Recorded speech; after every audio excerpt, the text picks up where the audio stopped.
सुप्रभात बच्चों, आप सब कैसे हैं? बच्चों, घर से बिल्कुल बाहर मत निकलना। तो चलिए, आप सब कक्षा 1 से दूसरे में आ गए हो। तो ये है दूसरी का किताब परिवेश 2। आज हम इस किताब से पहला पाठ जो है उसको पढ़ेंगे। तो पहला पाठ एक कविता है। तो इस कविता को किसने लिखा है आपको पता है? द्वारिका प्रसाद माहेश्वरी ने। एक बॉय ने, यानी एक पुरुष थे जिन्होंने इस कविता को लिखा है। तो बच्चों, अगर कोई लड़की कविता लिखती है उसे हम क्या बोलेंगे? कवयित्री। तो जो कि ये बॉय थे, एक पुरुष थे, तो इन्हें हम बोलेंगे कवि। द्वारिका प्रसाद माहेश्वरी इस कविता को लिखा है। तो कवि के मन में बहुत सारी शंकाएं थी, बहुत सारे प्रश्न थे कि जैसे हमारे मम्मी पापा हमें बोलना, लिखना, पढ़ना और खाना पीना ये सब सिखाते हैं, तो चिड़ियों को कौन सिखाता है? जानवरों को कौन सिखाता है बोलना? तो इसके ऊपर कवि ने ये कविता लिखी है।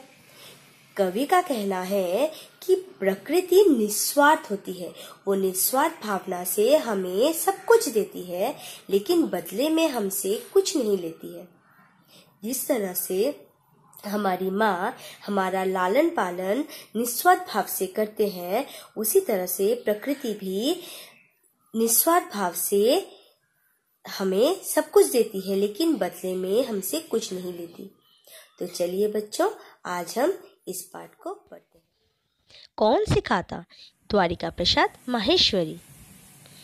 कौन सिखाता है चिड़ियों को ची ची ची ची करना? कौन सिखाता फुदक फुदक कर उनको चलना फिरना? कौन सिखाता फुर से उड़ना, दाने चुक चुक खाना? कौन सिखाता दिन की ला ला कर घोंसले बनाना? कौन सिखाता बच्चों का लालन पालन उनको? माँ का प्यार दुलार चौकसी कौन सिखाता उनको? कुदरत का यह खेल वही हम सबको सब कुछ देती, किंतु नहीं बदले में हमसे वह कुछ भी है लेती। वह सब उसके अंश की, जैसे तरु पशु पक्षी सारे, हम सब उसके वंशज जैसे सूरज चांद सितारे। तो चलो बच्चों, अब हम इस कविता के अर्थ को समझ लेते हैं। कौन सिखाता है चिड़ियों को चींची चींची करना? यानी चिड़ियों को चींची करके बोलना है, ये कौन सिखाता है? कौन सिखाता फुदक फुदक कर उनको चलना फिरना? यानी चिड़िया जो चलती है तो उसको हम बोलते हैं फुदकना। तो चिड़िया को फुदक फुदक के चलना है, ये कौन सिखाता है? कौन सिखाता फुर से उड़ना, दाने चुग चुग खाना? यानी चिड़ियों को कौन सिखाता है कि अगर हम उसको छुएंगे, ये पकड़ने की कोशिश करेंगे तो वो फुर से उड़ जाएंगे, और वो जो दाना चुगते हैं तो चुग चुग करके वो दाना चुग के खाते हैं। तो ये सब उन्हें कौन सिखाता है? कौन सिखाता तिनके ला ला कर घोंसला बनाना? चिड़ियों को कौन बताता है कि कहाँ से तिनका लाना है, किस तरह का तिनका लाना है, और तिनका ला के घोंसला किस तरह से बनाना है, कहाँ बनाना है? तो घोंसला जो होता है, घोंसला कहाँ रखना है, कैसे बनाना है, ये सब चिड़ियों को कौन बताता है? कौन सिखाता है बच्चों का लालन पालन उनको? यानी चिड़ियों को कौन बताता है कि वो अपने बच्चों का ध्यान रखे, लालन पालन करे, और माँ की तरह, जैसे हमारी माँ हमें प्यार करती है, दुलार करती है, हमारा ध्यान रखती है, उसी तरह से चिड़ियों को कौन बताता है कि वो अपने बच्चों का ध्यान रखे?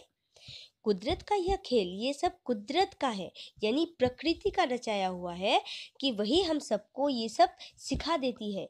चिड़ियों को, हम मनुष्य को, सब कुछ हमें सिखा देती है, लेकिन कभी वो बदले में हमसे कुछ भी नहीं लेती। हम सब उसके अंशज की, जैसे तरु पशु पक्षी। तरु मतलब पेड़, पशु मतलब जानवर, पक्षी मतलब चिड़िया। तो हम सब इसके अंश है। किसके अंश है? प्रकृति के। हम सब प्रकृति के ही हिस्से हैं, भाग हैं। जैसे सूरज चांद सितारे इस प्रकृति के भाग है, उसी तरह से हम भी इस प्रकृति के एक हिस्से हैं। तो जैसे बच्चों, अभी हमें बाहर नहीं निकलना है ना? लेकिन क्या कभी किसी ने सोचा था कि हम सब घर पे ही रह सकते हैं? नहीं, तो ये भी एक प्रकृति है। प्रकृति हमें सिखाती है कि हमें घर पे रहना है और घर पे रहना ही, बिना स्कूल जाए हमें कैसे पढ़ाई करना है। तो ये सब हमें प्रकृति यानी कुदरत सिखाती है। तो बच्चों, इसको ध्यान से पढ़ना, कविता को याद करना। धन्यवाद।